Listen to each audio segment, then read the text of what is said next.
Hello friends, welcome back to our YouTube channel. आज हम करेंगे class 11 business studies unit 1 nature and purpose of business के important extra questions का lecture number 7। आज के lecture में भी हम 4 और 5 मार्क्स के आंसर टाइप क्वेश्चंस को कवर करेंगे। तो चलिए बिना देरी के अपने आज के लेक्चर को स्टार्ट करते हैं। What are the physical causes of business risk? Business risk के फिजिकल कॉजेज कौन कौन से होते हैं? तो बिजनेस रिस्क के फिजिकल कॉजेज होते हैं टेक्निकल कॉज और मैकेनिकल कॉज। टेक्निक में, मशीनरी में, मेथड में चेंज होना भी एक फिजिकल कॉज है। मैकेनिकल कॉज है जब मैन्युफैक्चरिंग मशीन में कुछ डिफेक्ट हो जाए तो that will be your mechanical cause. What is a business risk? What is its nature? Business risk क्या है और उसका क्या नेचर है? बिजनेस रिस्क क्या होता है? वो पॉसिबिलिटी कि बिजनेस में हमें लॉस हो सकता है, दैट इज बिजनेस रिस्क। और रिस्क हर बिजनेस की चीफ कैरेक्टरिस्टिक होती है। हर बिजनेस को रिस्क फेस ही करना पड़ता है अगर उसको मार्केट में रहना है तो। नेचर ऑफ बिजनेस रिस्क क्या होता है? Nature of business risk is the result of uncertainty. Risk जो है अनसर्टेनिटी, जिसको आप डिफाइन नहीं कर सकते, उसका रिजल्ट होता है।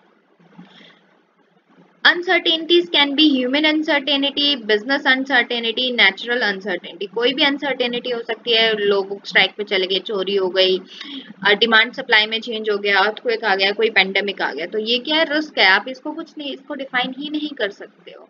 नेक्स्ट जो होती है that is your risk is unavoidable. Risk को आप अवॉइड ही नहीं कर सकते। हर बिजनेस में कुछ ना कुछ रिस्क होता है। कोई भी बिजनेस रिस्क को आप अवॉइड नहीं कर सकते।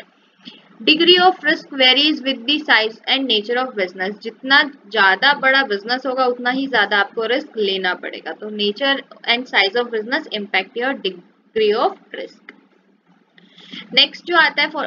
नेक्स्ट आता है हमारा point, profit is consideration of risk taking. अगर आप रिस्क को बेयर कर लेते हो, आप रिस्क ले लेते हो उस पर्टिकुलर सिचुएशन में, तो उसका आपको प्रॉफिट भी हो सकता है। तो प्रॉफिट क्या है? उसका एक कंसिडरेशन है। आप अगर रिस्क ले रहे हो तो आपको प्रॉफिट मिलेगा। No risk no gain is the policy that is implied on each and every business. Next question आता है, differentiate among industry, commerce and trade. Commerce, industry और ट्रेड में आपको डिफरेंस लिखना है। पहला है मीनिंग। इंडस्ट्री का काम होता है प्रोडक्शन करना गुड्स एंड सर्विसेज का। कॉमर्स का काम होता है distribution of goods and services का। और ट्रेड का काम होता है transfer of ownership from the creator of the goods to the purchaser of the goods.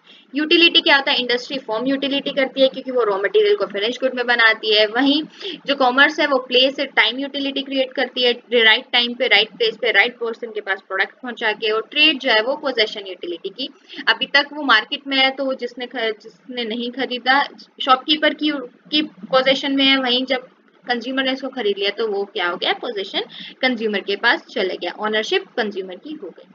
Scope क्या होता है? It includes all the activities needed to produce the final product. सारी एक्टिविटीज जो एक फाइनल प्रोडक्ट को बनाने के लिए लगती है वो हमारे इंडस्ट्री के अंदर आती है। इसमें ऑक्सिलरीज टू ट्रेड्स आती हैं जो ट्रेड को रिजल्ट करने में मदद करती हैं। और ट्रेड में होम ट्रेड और फॉरेन ट्रेड, दो तरह के ट्रेड होते हैं। आज के लिए इतना ही। हम अपनी नेक्स्ट वीडियो में very short answer type questions को कवर करेंगे जो कि यूनिट 2 के होंगे। यूनिट 1 के क्वेश्चंस इंपॉर्टेंट जितने थे हमने कवर कर लिए हैं। अगर आपको कोई एक्स्ट्रा क्वेश्चंस मिलते हैं और आपको उसका आंसर नहीं पता चलता है तो प्लीज आप मुझे कमेंट सेक्शन में कमेंट करके जरूर बताएं। Till then stay safe, thanks for watching, please like share and subscribe our channel for more videos.